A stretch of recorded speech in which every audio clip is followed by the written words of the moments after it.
Je m'appelle Cécilia, j'ai 32 ans, et ma famille m'a toujours considéré comme celle qui déçoit. Quand j'ai vu le message de groupe concernant une réunion d'urgence pour discuter de ma situation de chômage, j'ai presque ri. Si seulement ils savaient que j'étais sur le point d'annoncer l'acquisition de mon entreprise technologique pour 1,5 milliard de dollars. 5 années de condescendance étaient sur le point de se terminer de la manière la plus satisfaisante possible.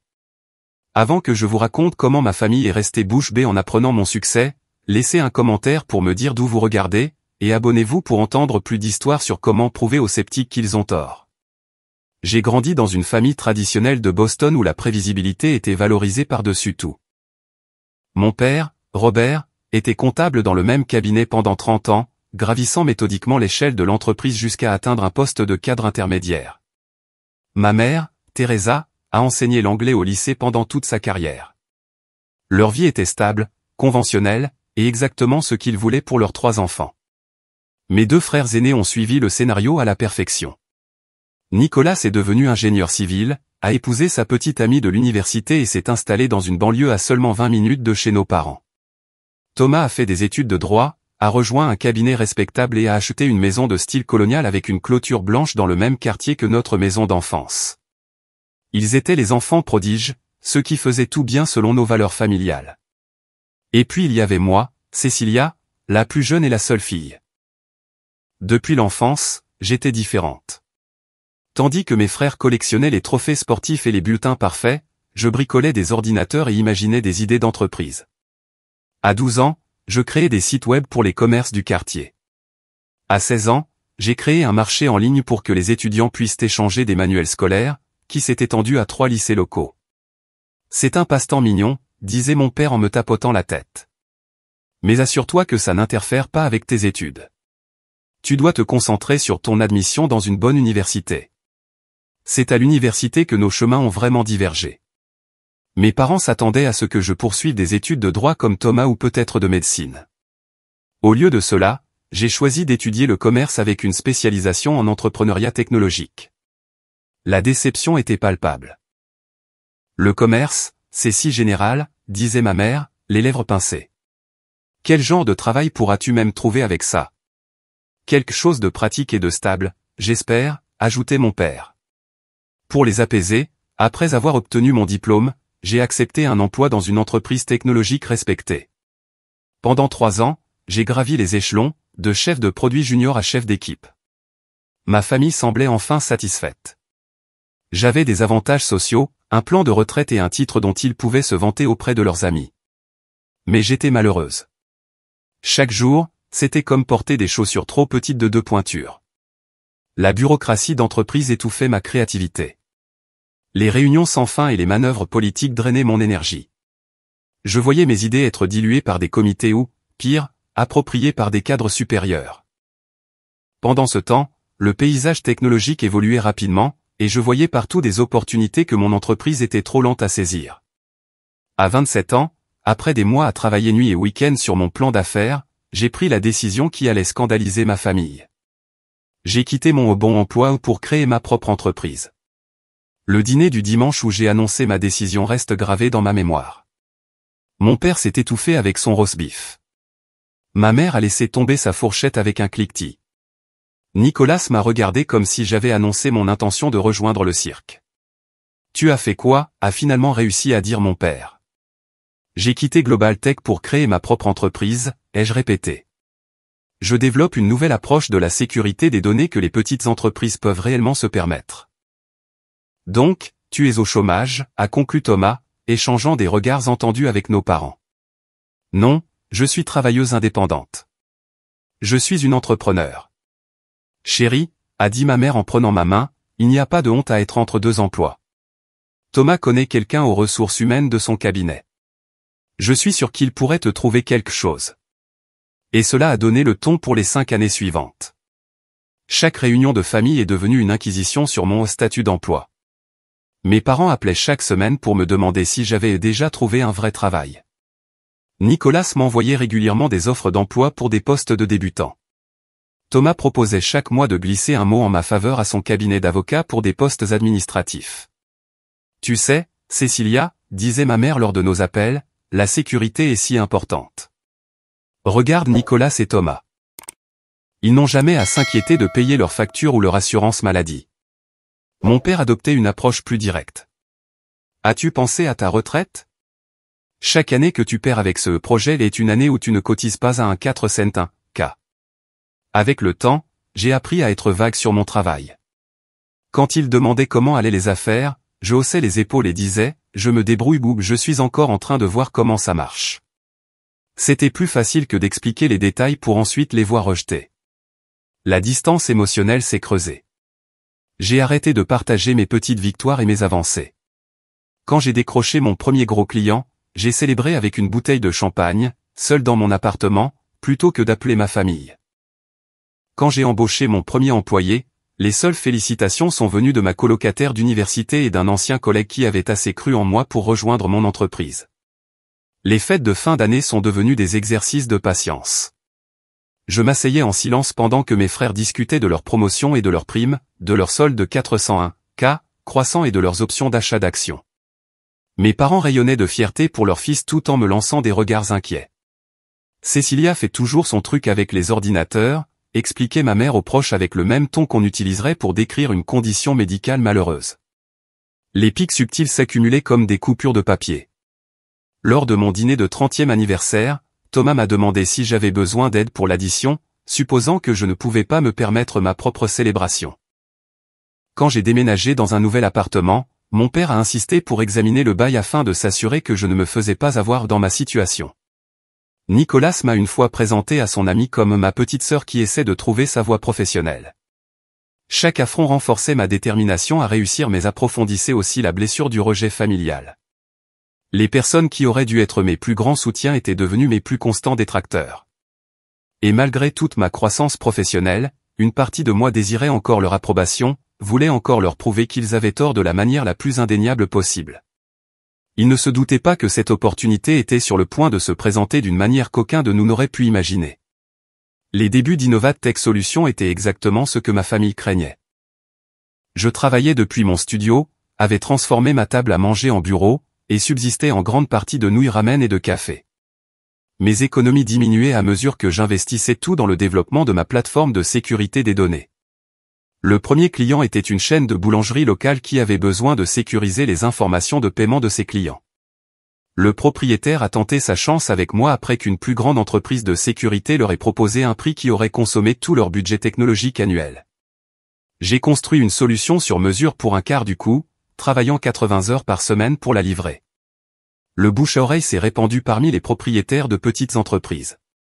Une boutique de vêtements de luxe a suivi, puis un cabinet comptable régional, suivi d'une chaîne de salles de sport. Chaque client présentait des défis uniques, me forçant à innover et à étendre les capacités de mon système. Je réinvestissais chaque dollar de profit dans l'entreprise. 18 mois après la création d'Innovat Tech, j'ai obtenu une réunion avec Horizon Venture, une société de capital risque connue pour soutenir des startups innovantes. J'ai répété ma présentation pendant des semaines, affinant mon plan d'affaires et mes projections de croissance jusqu'à ce que je puisse les réciter dans mon sommeil. La réunion était prévue pour durer 2 heures. Elle en a duré 4. 3 semaines plus tard, Horizon a offert 3 millions de dollars de financement pour une participation de 15% dans mon entreprise. La validation était enivrante. Pour la première fois, quelqu'un avec une expertise financière significative a regardé mon entreprise et y a vu non pas une expérience risquée, mais un investissement de valeur. Avec le financement est venue la croissance. J'ai déplacé les opérations de mon appartement à un petit bureau et j'ai embauché 5 employés. 6 mois plus tard, nous sommes passés à une équipe de 15 et avons déménagé à nouveau. L'année suivante, nous avons atteint 50 employés et décroché notre premier grand client d'entreprise, une chaîne de vente au détail avec plus de 200 magasins à l'échelle nationale. Notre produit phare était Secure Shield, une plateforme de sécurité évolutive qui s'adaptait aux entreprises de toute taille. Contrairement aux concurrents qui proposaient des solutions universelles ou des systèmes personnalisés d'un coût prohibitif, Secure Shield pouvait grandir avec une entreprise, offrant des points d'entrée abordables et des options de mise à l'échelle transparentes. Quand les violations de données ont commencé à faire la une des journaux, notre liste de clients a explosé. 3 ans après ce premier investissement en capital risque, Innovat Tech employait plus de 200 personnes dans 3 bureaux. Nous avions des clients dans 48 États et 6 pays. nos revenus annuels dépassaient 70 millions de dollars, et la valorisation de l'entreprise avait atteint 300 millions de dollars. J'ai embauché Jordan comme assistante de direction pendant cette phase de croissance. Intelligente, efficace et farouchement loyale, elle est rapidement devenue mon bras droit, gérant mon emploi du temps chaotique et servant de filtre aux demandes croissantes sur mon temps. Elle était aussi l'une des rares personnes au courant de ma situation familiale, ayant été témoin de mes réactions modérées à leurs textos et appels condescendants. « Pourquoi ne leur dites-vous pas simplement ?» a-t-elle demandé une fois après avoir surpris un appel particulièrement frustrant avec ma mère. « Parce qu'ils ne le croiraient pas », ai-je répondu. « Ou ils trouveraient un moyen de le minimiser. C'est juste une phase. Tu as eu de la chance. La bulle va éclater. J'ai déjà tout entendu. » La vérité était plus compliquée. Une partie de moi craignait que le rejet de mon succès ne fasse plus mal que leur mépris de mes difficultés. Une autre partie voulait une justification si complète qu'il serait impossible de la nier. Et, peut-être l'aveu le plus douloureux, je craignais qu'une fois qu'ils sauraient que j'avais réussi, ils ne m'apprécieraient que pour mon argent plutôt que de comprendre ma passion et ma vision. J'ai donc maintenu la mascarade. Lorsque j'ai été présenté dans Business Insider comme l'une des 30 meilleurs entrepreneurs de moins de 30 ans, je n'ai pas envoyé l'article à ma famille. Lorsque j'ai été invité à prendre la parole lors de conférences technologiques, je n'ai pas partagé les liens vidéo. Lorsque j'ai été photographié avec des leaders de l'industrie lors de sommets sur l'innovation, j'ai gardé les images hors des réseaux sociaux où des proches pourraient les voir. Lors des réunions de famille, j'esquivais les questions sur le travail avec une vague étudiée. Les affaires reprennent, disais-je, où nous travaillons sur des projets intéressants. Si on insistait, je mentionnais que je travaillais avec des entreprises locales sur la sécurité informatique, une terminologie délibérément choisie pour paraître petite et sans danger. L'ironie devenait de plus en plus absurde. Mes frères me donnaient des conseils financiers alors que je gérais un budget de plusieurs millions de dollars. Mon père me faisait la morale sur la stabilité de carrière alors que je créais des centaines d'emplois. Ma mère s'inquiétait pour mon assurance maladie alors que je fournissais une couverture haut de gamme à toute ma main-d'œuvre. Au mariage de mon cousin, ma grand-mère m'a tapoté la main et a chuchoté « Ne t'inquiète pas, ma chérie. Tout le monde ne s'épanouit pas tôt. Tu trouveras ta voie. » Je l'ai remercié poliment, sans mentionner que je venais de clôturer une levée de fonds de 20 millions de dollars ce matin-là. L'isolement me pesait. Le succès sans la possibilité de le partager avec ses proches semblait parfois vide de sens. Je me suis construit un réseau d'autres entrepreneurs qui comprenaient les pressions uniques de la création d'une entreprise, mais le vide en forme de famille persistait. Puis est venue l'offre de Global Systems, un géant de la technologie cherchant à renforcer sa division de sécurité. Leur approche initiale était hésitante, juste des cadres se renseignant pour savoir si j'envisagerais des discussions d'acquisition. Au fil des semaines, les discussions ont progressé et les chiffres sont devenus de plus en plus sérieux. Ce qui avait commencé comme une conversation théorique s'est cristallisé en une offre concrète, 1,5 milliard de dollars, avec des dispositions pour que je reste PDG de ce qui deviendrait leur division de sécurité. Le processus de vérification diligente a été épuisant, avec des équipes d'avocats et de comptables examinant chaque aspect d'Innovatech. Jordan a géré le chaos, coordonnant magistralement les transferts de documents et planifiant les réunions sans fin tout en me protégeant des perturbations inutiles. Après 2 mois de négociations, nous avons atteint la dernière étape. La réunion du conseil d'administration était prévue pour le vendredi. Le communiqué de presse était rédigé. La célébration pour les employés était planifiée.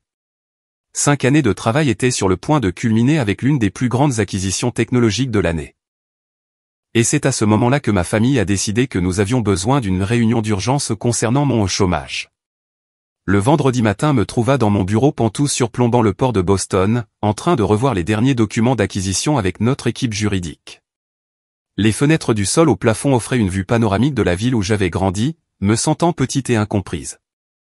Maintenant, je commandais une vue d'en haut, une manifestation physique du chemin que j'avais parcouru.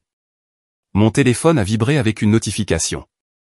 Normalement, je l'aurais ignoré pendant une réunion aussi importante, mais un coup d'œil a montré qu'il s'agissait de la conversation de groupe affaires de famille. Quelque chose en moi répondait toujours à ces notifications avec un mélange pavlovien d'effroi et d'espoir. Je me suis excusé et me suis éloigné de la table de conférence pour vérifier le message. Mon père avait écrit en majuscule « Réunion d'urgence ce soir. Nous devons discuter de ta situation de chômage. » Avant que je puisse digérer cela, d'autres messages sont apparus. Maman, chérie, nous sommes tous morts d'inquiétude pour ton avenir. Cela fait 5 ans que dure cette expérience d'entreprise. S'il te plaît, viens à 19h. Nous voulons juste aider. Nicolas, j'ai trouvé quelques postes de marketing pour débutants qui pourraient convenir à quelqu'un avec ton parcours non conventionnel. Nous apporterons les annonces ce soir. Thomas, en fait, notre réceptionniste vient de donner son préavis. Aucune expérience requise et les avantages sont excellents. Nous pouvons en discuter ce soir. Je fixais mon téléphone, les émotions me submergeant par vagues. D'abord la blessure, aussi familière qu'une vieille cicatrice qui n'a jamais complètement guéri. Puis la colère a monté, chaude et clarifiante. La frustration a suivi, non seulement envers eux, mais aussi envers moi-même de me soucier encore de ce qu'ils pensaient. Les messages ont ravivé les souvenirs de chaque commentaire dédaigneux, de chaque offre d'aide condescendante, de chaque expression peinée en expliquant mon choix de carrière aux autres. Je me suis souvenu du dîner de Noël il y a 3 ans, lorsque mon père avait levé son verre pour un toast, à la promotion de Nicolas au poste d'ingénieur senior, à Thomas qui devient associé, et à Cécilia. Eh bien, nous sommes sûrs que l'année prochaine sera ton année pour enfin trouver ta voie. En fait, avais-je commencé à dire, mon entreprise vient de décrocher un client majeur qui doublera nos revenus, mais ma mère était rapidement intervenue. Ne parlons pas d'affaires à Noël, chérie. Thomas, raconte-nous en plus sur l'affaire Parker. Puis il y a eu les vacances en famille à Cap Cod l'été dernier. Mes frères discutaient de stratégie d'investissement pendant que j'étais assise tranquillement sur la terrasse. Quand j'ai essayé de me joindre à la conversation, Thomas m'a tapoté l'épaule. Ne t'inquiète pas pour ces histoires de finances ennuyeuses, sœurette. Nous savons que l'argent est un problème pour toi. J'étais en train d'acheter un immeuble de bureau de plusieurs millions de dollars cette semaine-là. Le plus douloureux fut le 80e anniversaire de ma grand-mère, lorsque ma tante Linda a demandé ce que je faisais dans la vie. Avant que je puisse répondre, ma mère est intervenue. Cécilia est dans l'informatique. C'est très créatif. Nous sommes si fiers qu'elle essaie. La conversation s'est rapidement tournée vers le nouveau poste de mon cousin dans un hôpital prestigieux. Debout dans mon bureau, entouré des preuves tangibles de mon succès que ma famille n'avait jamais vues, j'ai senti le nœud familier se former dans mon estomac. Pourquoi leur opinion comptait-elle encore? Pourquoi, après avoir construit quelque chose de si important, désirais-je encore leur validation? J'ai commencé à taper plusieurs réponses, les supprimant toutes. En fait, je réussis plutôt bien. Supprimer. Je dirige une entreprise de plusieurs millions de dollars. Supprimer. Peut-être que vous devriez me chercher sur Google avant de supposer que je suis au chômage. Supprimer. La vérité était que les mots seuls ne changeraient pas leur perception. Ils avaient passé 5 ans à considérer mon entreprise comme un passe-temps, une phase, un retard dans le démarrage de ma vraie carrière. Ils avaient construit un récit sur moi en tant que plus jeune enfant en difficulté qui n'arrivait pas à s'en sortir. Et cette histoire était confortable pour eux. Elle les positionnait comme les sages, les stables, et moi comme ayant besoin de leurs conseils. Briser ce récit nécessiterait plus qu'un simple message texte. Il faudrait des preuves qu'ils ne pourraient ni ignorer ni minimiser. Et soudain, avec un timing parfait, l'univers venait de fournir exactement cette opportunité. J'ai pris une profonde inspiration et j'ai tapé « Je serai là à 19h ». De retour à la table de conférence, j'ai eu du mal à me concentrer sur les détails de l'acquisition. L'équipe juridique a remarqué ma distraction mais l'a attribuée au trac pré-annonce.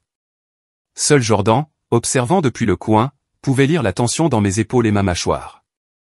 Elle s'est approchée à la fin de la réunion. Tout va bien? Je lui ai montré la conversation de famille. Ses sourcils se sont haussés en lisant les messages.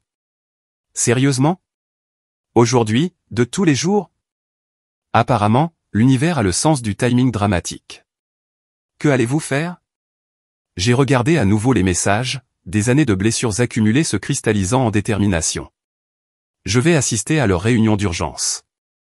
L'ironie était presque trop parfaite. Le jour de mon plus grand triomphe professionnel, ma famille avait décidé d'intervenir à propos de mon échec perçu. Le décalage entre leur image de moi et la réalité n'avait jamais été aussi frappant, aussi ridiculement faux, et aussi douloureux. J'avais passé des années à minimiser mon succès, à détourner leurs inquiétudes et à endurer leur pitié. Le poids d'être incompris par les personnes qui devraient vous connaître le mieux est une forme unique de solitude. Malgré les amis, les collègues et les employés qui me respectaient, il est resté un espace vide là où la validation familiale aurait dû se trouver. Alors que je me préparais à la fois pour la réunion du conseil d'administration et la confrontation familiale, je me sentais émotionnellement épuisé. Pourquoi avais-je encore besoin de leur approbation? Je m'étais prouvé par toutes les mesures objectives de succès. J'avais créé quelque chose de valeur, employé des centaines de personnes et j'étais sur le point de conclure un accord historique. Pourtant, une partie enfantine de moi voulait encore que mes parents affichent ma réussite sur la porte du réfrigérateur. La réunion du conseil d'administration était prévue à 17h30. Une intervention familiale à 19h. Le timing était serré mais gérable, et peut-être pour la première fois, j'étais prête à laisser mes mondes entrer en collision. De retour à mon bureau, je fixais mon téléphone, la conversation de famille toujours ouverte. L'écran s'est assombri par inactivité, puis s'est éteint, comme s'il sentait la lourdeur de mes pensées. Comment devrais-je gérer la soirée? Entrer tranquillement et subir leur intervention? Leur présenter des articles de magazines et des évaluations d'entreprise. Envoyer un panier cadeau d'entreprise avec un mot disant « Désolé, je ne peux pas venir, trop occupé à diriger ma société d'1 milliard de dollars ?» Mon reflet dans l'écran sombre du téléphone avait l'air fatigué, non pas à cause du processus d'acquisition, mais à cause des années de travail émotionnel à naviguer dans des relations familiales où j'étais perpétuellement incomprise. Le téléphone s'est allumé avec un appel entrant. Le nom de Jordan est apparu à l'écran. J'ai répondu, le mettant sur haut-parleur tout en continuant à examiner les documents. Mademoiselle Cécilia, dit-elle, sa voix vibrant d'une excitation à peine contenue. Le conseil d'administration est prêt pour votre annonce d'acquisition de 1,5 milliard de dollars. Ils attendent dans la salle de conférence principale, et le PDG de Global System vient d'arriver. Le communiqué de presse est finalisé, et l'équipe de communication attend votre approbation pour le diffuser à la clôture du marché.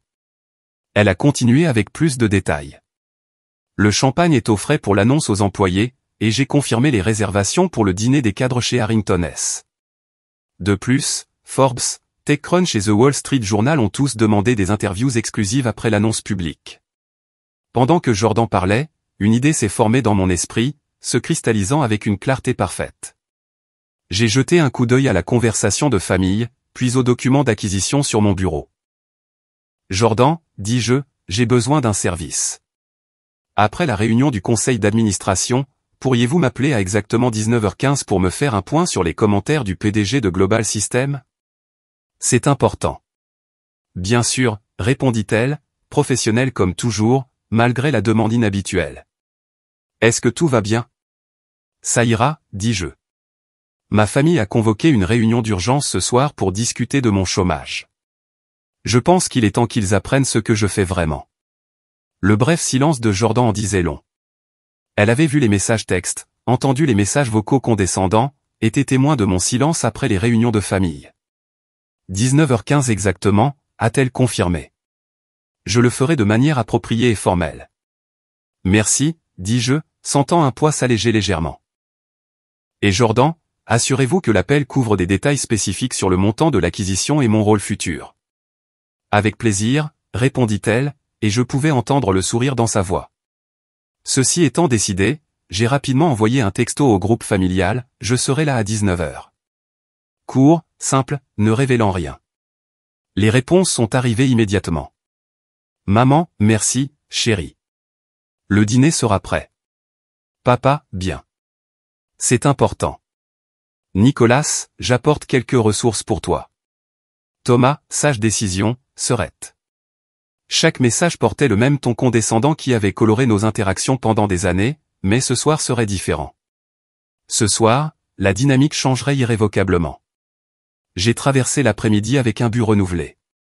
La réunion du conseil d'administration a été un succès, avec une approbation unanime de l'acquisition. Le PDG de Global System a parlé de l'approche visionnaire de la sécurité qui avait rendu Innovatech un ajout irrésistible à leur portefeuille. L'annonce à l'échelle de l'entreprise a été accueillie par des acclamations et des applaudissements des employés, qui recevraient tous des primes de l'accord.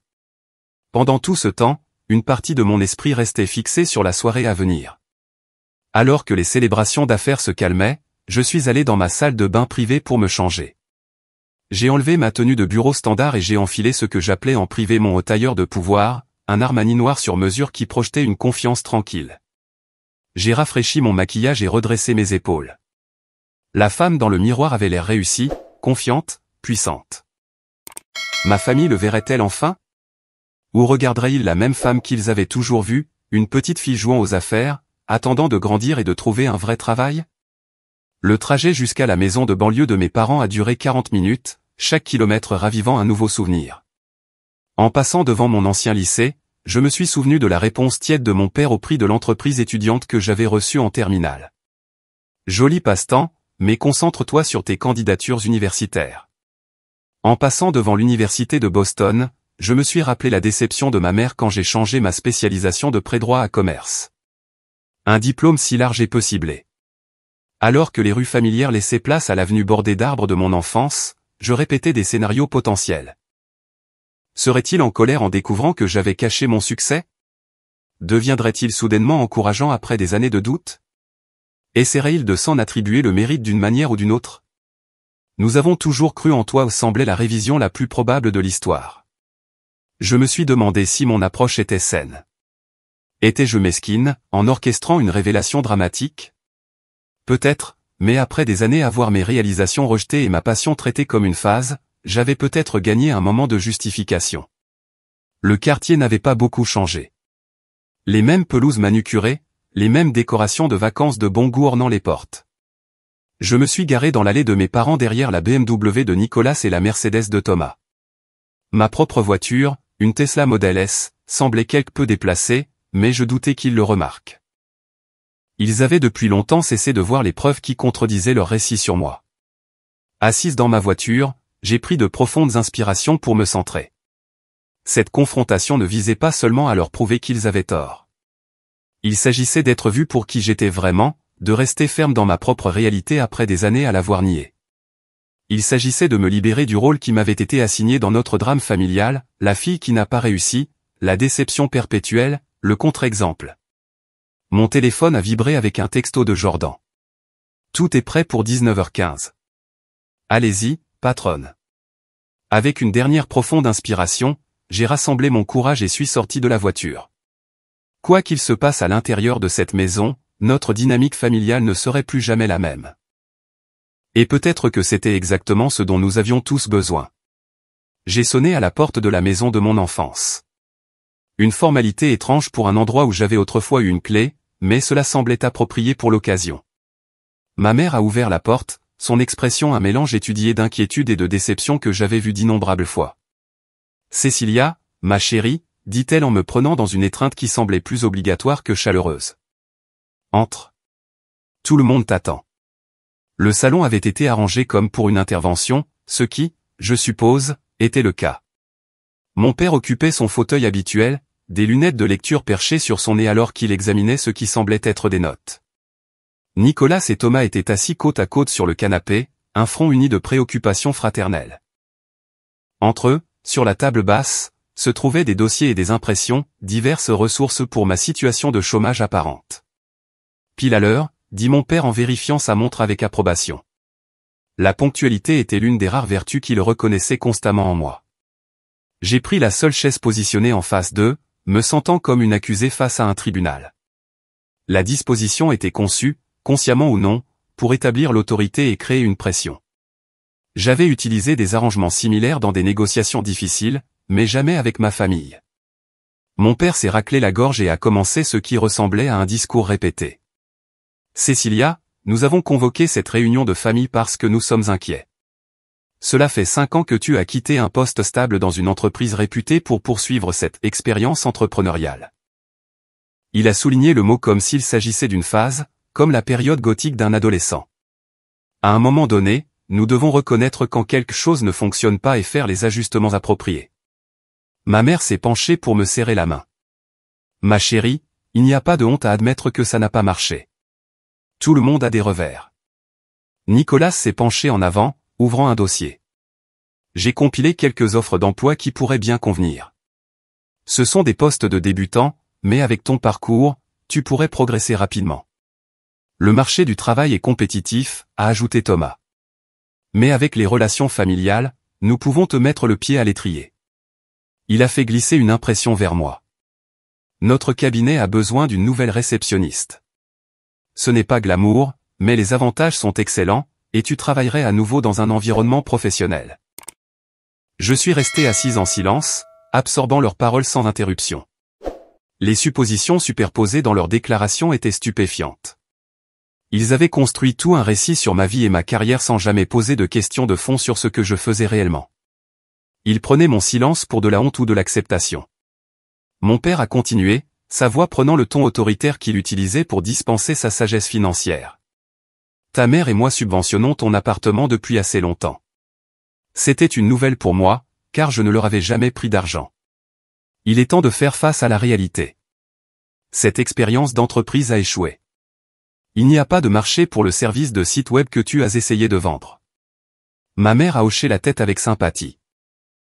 As-tu encore besoin d'argent pour le loyer ce mois-ci, ma chérie, a-t-elle demandé, bien que je ne leur ai jamais demandé d'argent pour le loyer. J'ai enfin parlé, gardant ma voix calme et mesurée. Est-ce que l'un d'entre vous a déjà fait des recherches sur mon entreprise, Innovatech Solutions? Même une simple recherche sur Google? La question sembla les déconcerter. Mon père a agité la main avec dédain. Nous savons que c'est une sorte d'entreprise de site web, des trucs d'informatique, à très petite échelle. Des clients locaux seulement, n'est-ce pas, a ajouté Nicolas, son ton suggérant que c'était une limitation plutôt qu'un choix. Quelque chose sur la sécurité pour les boutiques en ligne, a deviné vaguement Thomas. Avant que je puisse répondre, mon téléphone a sonné. J'ai vérifié l'heure, 19h15 exactement. Jordan était d'une précision irréprochable. Excusez-moi. Je dois prendre cet appel, dis-je, en répondant à l'appel et en le mettant sur haut-parleur. Jordan, je suis avec ma famille. Tu es sur haut-parleur. La voix nette et professionnelle de Jordan a rempli la pièce. Mademoiselle Cécilia, le conseil d'administration est prêt pour votre annonce d'acquisition de 1,5 milliard de dollars. Le PDG de Global System demande si vous souhaitez apporter des modifications au communiqué de presse avant sa diffusion sur les marchés demain matin. Il souhaite particulièrement souligner votre maintien au poste de PDG de leur nouvelle division de sécurité et la conservation de l'ensemble des 237 employés d'Innovatech. Le silence qui a suivi était absolu. La bouche de mon père était légèrement entr'ouverte, ses lunettes de lecture glissant sur son nez. La main de ma mère s'est figée à mi-chemin de sa tasse de thé. Nicolas fixait le téléphone comme s'il s'était soudain mis à parler en langues étrangères. Thomas clignait des yeux rapidement, son cerveau luttant visiblement pour concilier cette information avec sa compréhension de la réalité. Merci, Jordan, ai-je répondu calmement.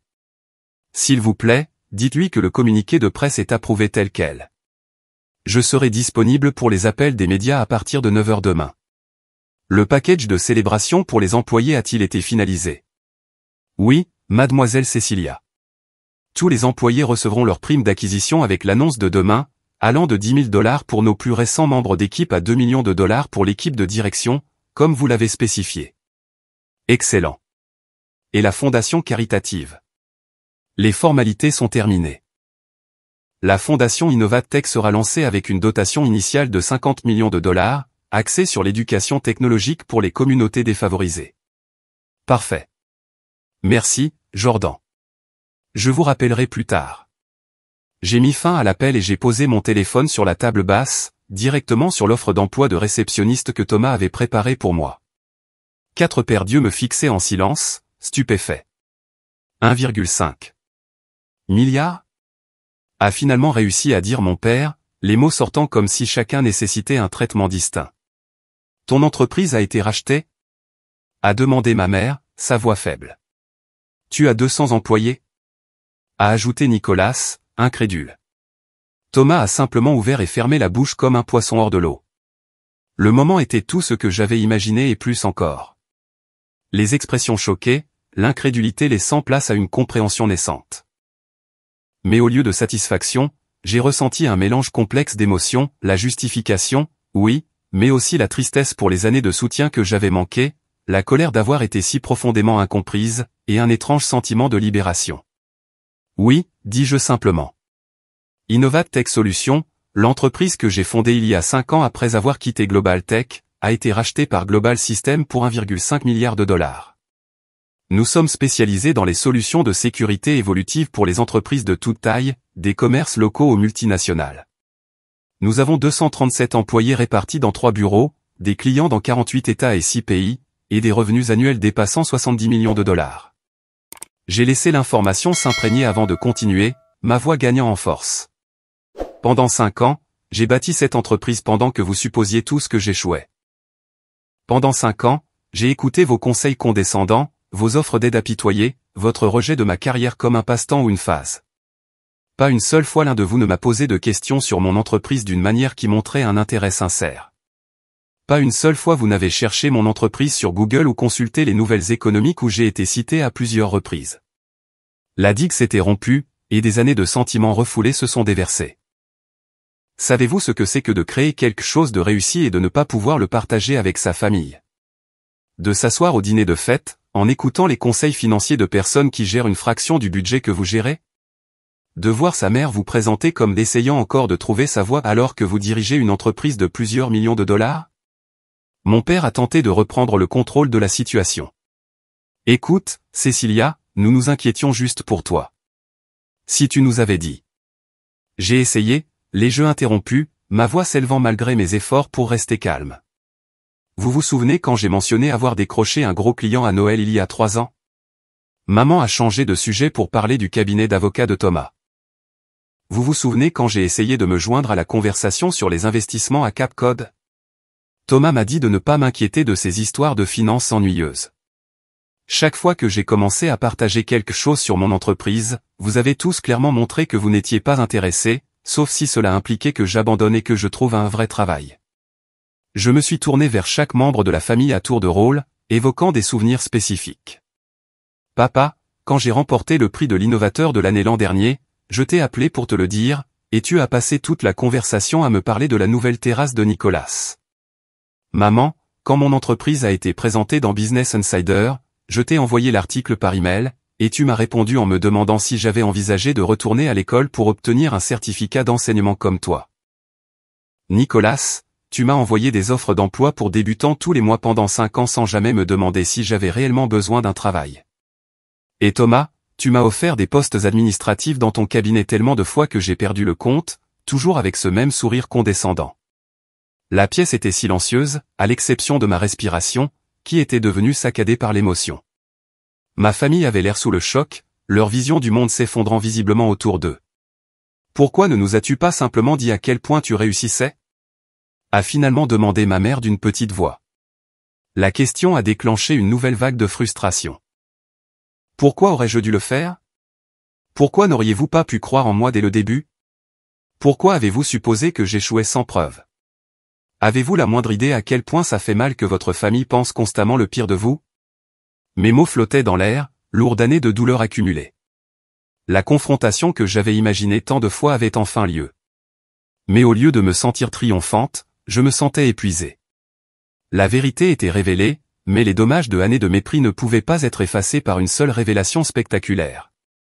Mon père a ajusté ses lunettes, luttant visiblement pour intégrer la nouvelle réalité. Nous n'en avions aucune idée, dit-il, sa voix inhabituellement incertaine. Tu as toujours tout minimisé. Tu disais que tu te débrouillais ou que tu cherchais encore comment ça marchait. Parce que chaque fois que j'essayais d'en dire plus, vous me faisiez comprendre que vous n'étiez pas intéressé, sauf si cela correspondait à votre définition du succès, ai-je répondu, le combat s'estompant de ma voix. Au bout d'un moment, il était plus facile de ne rien dire que de voir mes réalisations rejetées. Nous avions atteint le moment de vérité, le point où notre dynamique familiale allait soit commencer à guérir, soit se fracturer au-delà de toute réparation. La balle était maintenant dans leur camp. La façon dont ils répondraient déterminerait la voie à suivre. Un silence pesant emplit la pièce après mon explosion émotionnelle. Personne ne semblait savoir quoi dire ensuite. Le scénario familial avait été brisé, nous laissant tous sans les répliques familières sur lesquelles nous appuyer. L'horloge sur la cheminée tic-tac bruyamment, marquant des secondes qui semblaient des heures. Mon père fut le premier à tenter de se ressaisir, son esprit de comptable semblant aux prises avec les chiffres que j'avais présentés. 1,5 milliard, répéta-t-il, comme pour tester le son. Cecilia, c'est extraordinaire. Mais tu comprends sûrement notre inquiétude. Nous nous faisions juste du souci pour toi. C'était un geste classique de Robert Davis, essayant de recadrer ses actions comme une préoccupation parentale plutôt que de reconnaître le jugement et le mépris. Je m'y attendais, mais cela me piqua quand même. Papa, il y a une différence entre l'inquiétude et la condescendance, dis-je doucement. Vous n'étiez pas inquiet pour moi. Vous étiez embarrassé par ce que vous perceviez comme mon échec. Ma mère tamponna le coin de ses yeux avec un mouchoir. Ce n'est pas juste, Cécilia. Nous t'aimons. Nous voulons seulement ce qu'il y a de mieux pour toi. Le meilleur selon la définition de qui, demandai-je. Avez-vous déjà envisagé que je puisse avoir une vision différente de ma vie que celle que vous vouliez pour moi? Nicolas remua maladroitement son dossier d'offre d'emploi. Je pensais que j'aidais, marmonna-t-il. Thomas, toujours l'avocat, tenta une approche différente. Tu dois admettre que tu étais secrète sur ton travail. Comment étions-nous censés savoir que tu construisais quelque chose de substantiel? En demandant, dis-je simplement. En montrant un intérêt sincère. En cherchant le nom de mon entreprise sur Google, ce qui aurait montré des dizaines d'articles et de prix de l'industrie. En me traitant comme une adulte capable de prendre ses propres décisions plutôt que comme une enfant qui avait besoin d'une intervention. Le choc initial se dissipait, laissant place à un mélange complexe d'émotions dans la pièce. Mon père avait l'air à la fois fier et mal à l'aise, calculant clairement comment intégrer cette nouvelle information dans sa vision du monde. Ma mère semblait partagée entre la joie de mon succès et la peine d'en avoir été exclue. Mes frères montraient une combinaison d'étonnement et de ce qui ressemblait étrangement à de la jalousie. Nous nous sommes séparés en plus petites conversations au fur et à mesure que la soirée avançait. Ma mère m'a entraîné dans la cuisine, soi-disant pour vérifier le dîner, mais cherchant clairement un moment privé. Cécilia, je n'en avais aucune idée, dit-elle, sa voix tremblant légèrement. Pendant tout ce temps, nous pensions. Je sais ce que vous pensiez, maman. C'est ça le problème. Elle s'occupa de remuer une casserole qui n'en avait pas besoin. Je ne comprends pas pourquoi tu l'as gardé secret. N'étais-tu pas fier? Ne voulais-tu pas partager ton succès avec nous? La question révéla le vaste fossé entre nos perspectives. Bien sûr que j'étais fier. Bien sûr que je voulais le partager. J'ai essayé à plusieurs reprises, mais toi et papa aviez déjà décidé que mon entreprise n'était pas sérieuse. Chaque fois que je mentionnais une étape importante, elle était rejetée ou ignorée. Je n'ai jamais eu l'intention de te mépriser, dit-elle, l'air sincèrement affligé. Je ne comprenais tout simplement pas ce que tu faisais. La technologie est si différente de tout ce que j'ai connu. Tu n'as jamais essayé de comprendre, fis-je remarquer gentiment. Tu n'as jamais posé de questions sur mon travail. Tu n'as jamais montré d'intérêt pour en apprendre davantage sur mon industrie. Elle posa la cuillère et se tourna pour me faire face directement. Je suis désolé, dit-elle, les mots étant manifestement difficiles à prononcer pour elle. J'aurais dû essayer plus fort de comprendre ton monde. C'est juste que... Je m'inquiétais. Le travail indépendant semblait si précaire. Il peut l'être, reconnus-je. Les débuts ont été difficiles, mais c'est à ce moment-là que j'avais le plus besoin de soutien, pas de jugement. Pouvons-nous repartir à zéro, demanda-t-elle timidement. Je veux comprendre maintenant. C'était une petite branche d'olivier, mais une branche significative. J'aimerais ça, dis-je. Pendant ce temps, mon père m'avait appelé dans son bureau, une pièce qui avait toujours été le théâtre de discussions financières sérieuses et de leçons sur la responsabilité. Je dois te demander, dit-il en s'appuyant contre son bureau. Pourquoi n'es-tu pas venu me voir pour des conseils en affaires? J'ai 40 ans d'expérience financière. Je réprimai un soupir. Même maintenant, il ne pouvait pas tout à fait saisir que son expertise en comptabilité d'entreprise traditionnelle ne se traduisait pas nécessairement aux start-up technologiques. Papa, demanderais-tu à un chirurgien cardiaque des conseils sur la neurochirurgie? Ils sont tous les deux médecins, mais dans des spécialités différentes. Il fronça les sourcils. Ce n'est pas du tout la même chose. Si, pourtant. Ton expérience est précieuse, mais elle concerne un modèle économique complètement différent. Quand j'ai essayé d'expliquer l'approche de mon entreprise en matière de mise à l'échelle et d'acquisition de clients, tu m'as dit que ça semblait risqué et insoutenable. Il eut la grâce de paraître légèrement embarrassé. Je suppose que je regardais ça à travers le prisme des affaires traditionnelles. Exactement. Et au lieu d'essayer de comprendre mon industrie, tu as supposé que je ne savais pas ce que je faisais. Il resta silencieux un moment, un état inhabituel pour mon père habituellement autoritaire. J'ai projeté mes propres peurs sur toi, admit-il finalement. J'ai passé ma carrière dans la sécurité d'une entreprise établie. L'idée de construire quelque chose à partir de rien me terrifiait. Je ne pouvais pas comprendre pourquoi quelqu'un choisirait cette incertitude. C'était peut-être la chose la plus honnête que mon père m'ait jamais dite. Merci d'avoir dit ça, répondis-je, sincèrement touché par sa vulnérabilité. Tu as accompli quelque chose de remarquable, continua-t-il. Quelque chose que je n'ai jamais eu le courage de tenter. Une autre pause. Je suis fier de toi, Cécilia. J'aurais dû le dire il y a des années. La conversation avec Nicolas fut plus tendue. Il faisait les 100 pas sur la terrasse arrière, luttant clairement avec la révélation que sa petite sœur avait considérablement dépassé sa propre progression de carrière soigneusement planifiée. Alors, tu es quoi? Une sorte de millionnaire maintenant, demanda-t-il, essayant de paraître décontracté mais ne masquant pas tout à fait le ton compétitif dans sa voix. La valorisation de l'entreprise et ma participation sont un peu plus compliquées que ça, répondis-je, délibérément vague. Les détails financiers ne feraient qu'alimenter sa tendance à comparer et à classer. J'essayais juste d'aider avec les offres d'emploi, dit-il sur la défensive. Je sais, mais t'es-tu déjà demandé pourquoi je n'y ai jamais répondu ou pourquoi je ne semblais jamais intéressé par les postes que tu suggérais? Il haussa les épaules. Je pensais que tu étais trop fier pour admettre que tu avais besoin d'aide. Nicolas, j'ai employé des centaines de personnes. J'ai créé des emplois, je n'en ai pas eu besoin. Ne t'est-il jamais venu à l'esprit que mon manque d'intérêt pouvait être dû au fait que je m'en sortais très bien toute seule? Comment le saurais-je? Tu n'as jamais parlé de ton travail. Parce que chaque fois que je le faisais, tu changeais de sujet ou tu m'envoyais une autre offre d'emploi le lendemain. Il était assez clair que tu n'écoutais pas, il n'y eut aucune réponse à cela, et nous restâmes un moment dans un silence inconfortable. Thomas m'a approché en dernier, sa formation juridique évidente dans ses mots soigneusement choisis. Tu dois comprendre notre perspective, commença-t-il. Toujours le plaideur. D'après ce que tu partageais, ce qui était minime, ton entreprise semblait petite et en difficulté. Il était raisonnable que nous soyons inquiets. Auriez-vous été également inquiet si j'avais montré plus de signes extérieurs de succès, demandai-je. Si je m'étais vanté des acquisitions de clients et des étapes de revenus à chaque dîner de famille. Il hésita. Probablement pas, admit-il. Alors ce n'était pas vraiment de l'inquiétude pour mon bien-être, n'est-ce pas?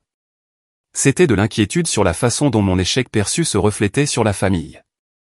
Thomas avait toujours détesté perdre une discussion. Ce n'est pas tout à fait juste. Peut-être pas, mais ce n'est pas non plus tout à fait injuste, n'est-ce pas? Au fil de la soirée, le choc initial et les réponses défensives ont progressivement laissé place à des échanges plus sincères. Tous n'étaient pas positifs. Certaines relations étaient trop endommagées pour qu'une seule révélation puisse les réparer, mais chaque conversation représentait un premier pas vers quelque chose de nouveau. Avant de partir, j'ai établi des limites claires. Je suis prête à construire une nouvelle relation avec chacun d'entre vous, leur dis-je alors que nous nous retrouvions dans le salon. Mais elle doit être basée sur le respect mutuel.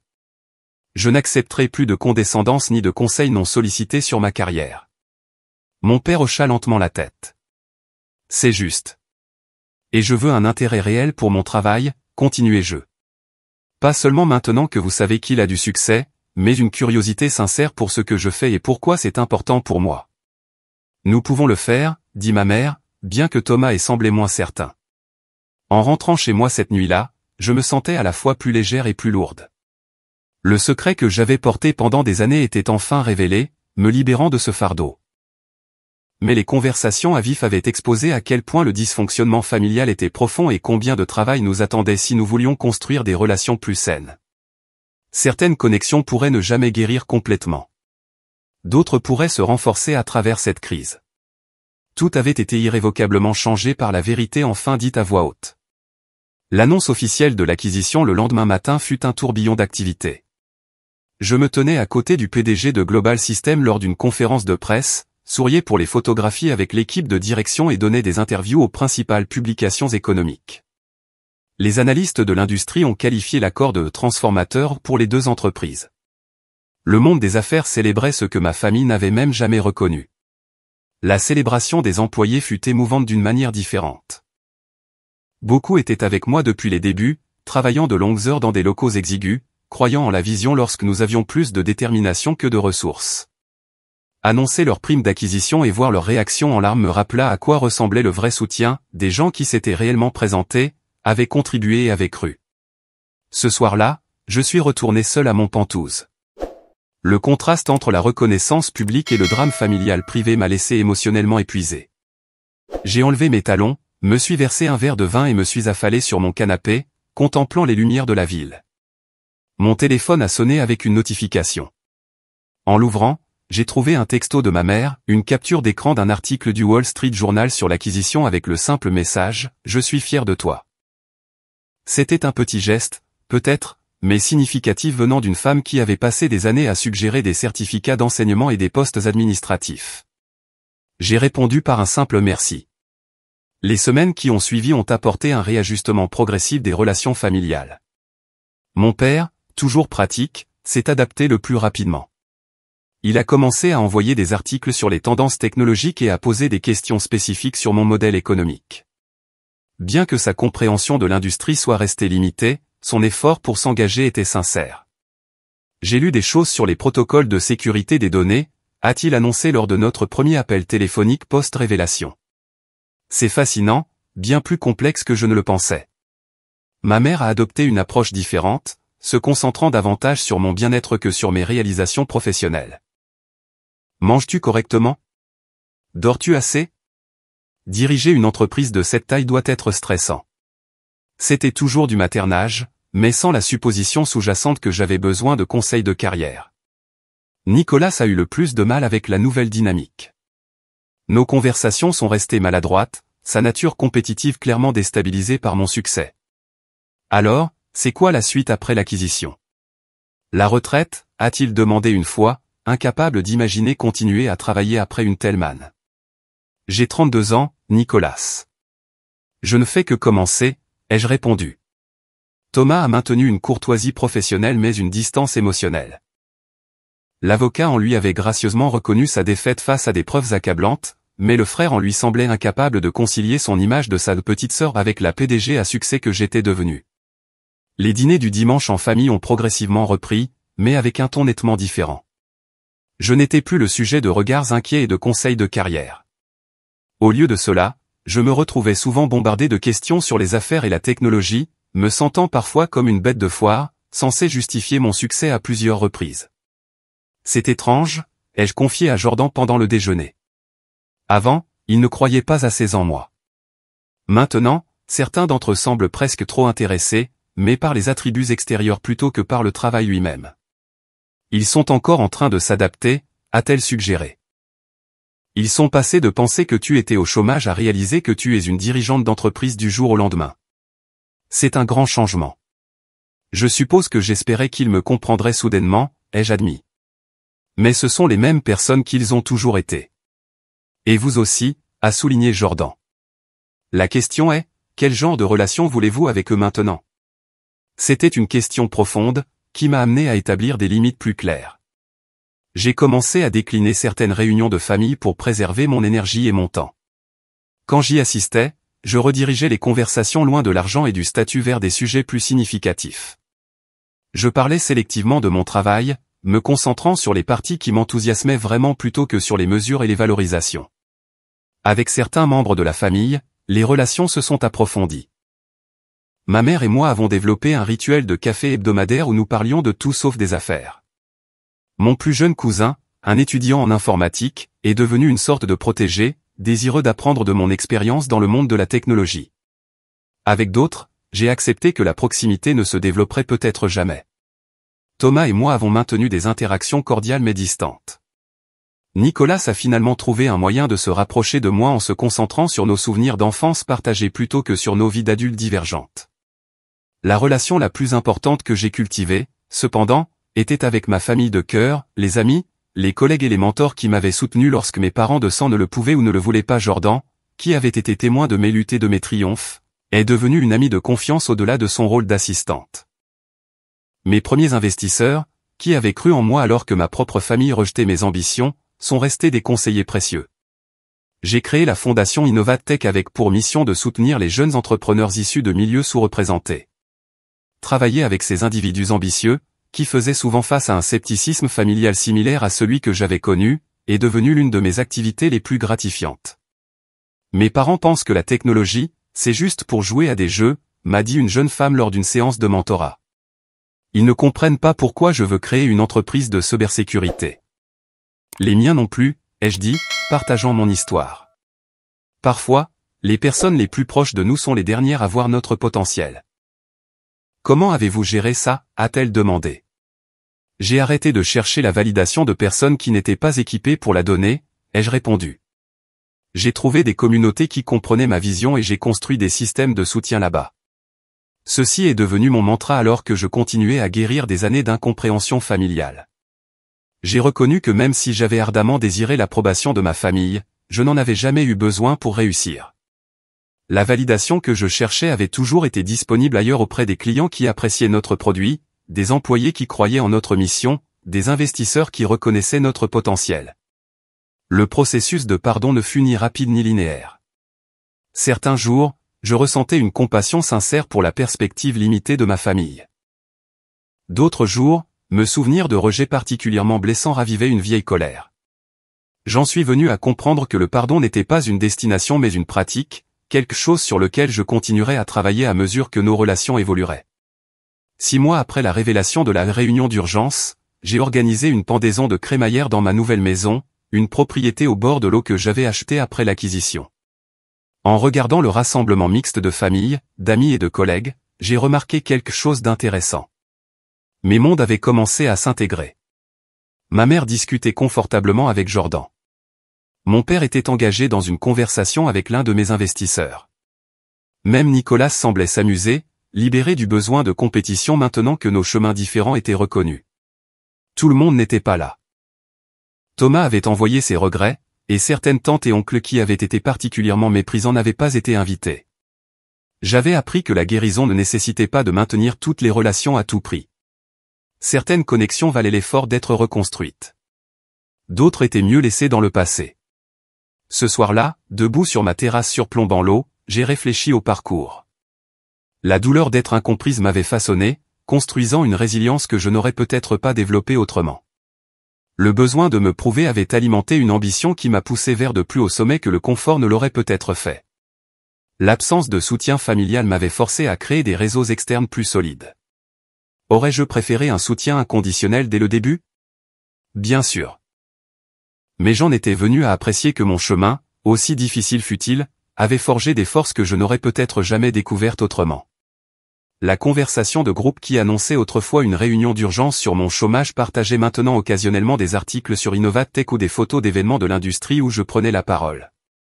Ce n'était pas parfait, mais c'était un progrès. Plus important encore, j'avais arrêté de mesurer ma valeur à leur perception de moi. La véritable estime de soi, avais-je appris, vient de l'intérieur, de la connaissance de sa propre valeur, que les autres la reconnaissent ou non. Le succès ne consiste pas seulement à prouver que les sceptiques ont tort. Bien que cette satisfaction soit indéniablement douce, il s'agit de construire quelque chose de significatif et de rester fidèle à sa vision, surtout lorsque ceux qui vous sont les plus proches ne la voient pas. Parfois, les personnes qui devraient le plus croire en nous sont les moins capables de le faire. Et parfois, le choc de la révélation est exactement ce qu'il faut pour briser des années de perception erronée et créer un espace pour que quelque chose de nouveau puisse grandir. Avez-vous déjà eu à sortir quelqu'un de sa fausse perception de vous? Comment cela a-t-il changé votre relation? Partagez votre histoire dans les commentaires ci-dessous. Si cela a résonné en vous, veuillez aimer et vous abonner pour plus d'histoires sur la recherche de sa voie malgré les obstacles. Souvenez-vous, parfois le plus grand succès vient du fait de croire en soi quand personne d'autre ne le fait. Merci de votre écoute, et puissiez-vous trouver le courage de défendre votre vérité, que les autres la reconnaissent ou non.